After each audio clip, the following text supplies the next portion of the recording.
আচ্ছা, আজ একটা গল্প নিয়ে বসা যাক। সেই যে এক বৃদ্ধ কৃষক আর তার ঝগড়াটে ছেলেদের গল্পটা মনে পড়ছে? হ্যাঁ হ্যাঁ, খুব পরিচিত গল্প।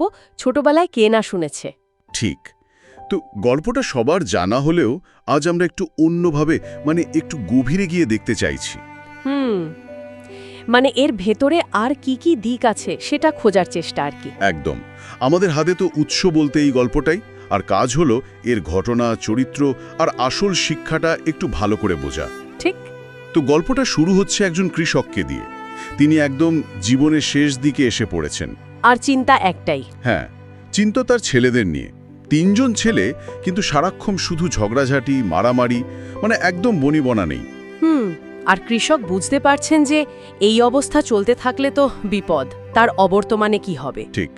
তিনি খুবই চিন্তিত ছিলেন তাদের ভবিষ্যৎ নিয়ে। হ্যাঁ, আর তিনি এটাও বুঝছিলেন যে মুখে বললে বা উপদেশ দিলে হয়তো কাজ হবে না। একদমই না। এই ঝগড়াটে ছেলেদের তো কথা কানেই ঢুকে না। তাই তিনি একটা অন্য পথ নিলেন। কিছু একটা করে দেখানোর দরকার ছিল। হ্যাঁ, তিনি ছেলেদের ডাকলেন, কাছে ডাকলেন। ডেকে প্রত্যেকের হাতে একটা করে বেশ শক্ত লাঠির আঁটি, বান্ডেল ধরিয়ে দিলেন। বললেন, নে, এটা ভেঙে দেখা দেখি। আর ছেলেরা তো বেশ গায়ে গতরে শক্তিশালী ছিল। ভাবলো এ আর এমন কে। তাই ভাবল, কিন্তু হলোটা কি? মজার ব্যাপার হলো, পারল না। কেউই পারল না। গায়ের জোরে তো কমতি ছিল না, কিন্তু আঁটিটা ভাঙা গেল না। সম্মিলিত শক্তি যাকে বলে। ঠিক। এটা আসলে ঐক্যের শক্তির একটা প্রতীক। আবার ছেলেদের যে নিজেদের শক্তি নিয়ে একটা ধারণা ছিল, সেটা তো একটা ধাক্কা দেওয়া। হ্যাঁ, সেটাও ঠিক। এরপর কৃষক কি করলেন? এরপর কৃষক আসল কাজটা করলেন। তিনি আটিটা খুলে ফেললেন। লাঠিগুলো সব আলাদা হয়ে গেল। হ্যাঁ, এবার বললেন, আচ্ছা, এবার একটা একটা করে ভাঙতো। আর তারপর তো চোখের পলকে ঠাস ঠাস করে ভেঙে ফেলল সব। প্রায় কোনো কষ্টই হলো না। যেই লাঠিগুলো একসাথে অটুট ছিল, সেগুলোই আলাদা হতেই একেবারে পলকা। এই যে ব্যাপারটা, একসাথে থাকলে কতটা শক্ত আর আলাদা হলে কতটা দুর্বল, এটাই তো গল্পের একেবারে মোক্ষম জায়গা, তাই না? একদম। এখানেই তো কৃষক তার শেষ শিক্ষাটা দিলেন। তিনি বললেন, দেখলি তোরাও এই লাঠির আটির মতোই। যতক্ষণ একসাথে থাকবি, মিলেমিশে থাকবি, কেউ কিছু করতে পারবে না। কিন্তু যেই আলাদা হবে, অমনি তোদের অবস্থা হবে এই ভাঙা লাঠিগুলোর মতো। শত্রুরা সহজেই শেষ করে দেবে। একতাই বল, এই কথাটা একেবারে গেঁথে দিলেন। সত্যি। আর চরিত্রগুলোর দিকে দেখলে কৃষক শুধু একজন বাবা নন, তিনি দারুণ একজন শিক্ষকও বটে।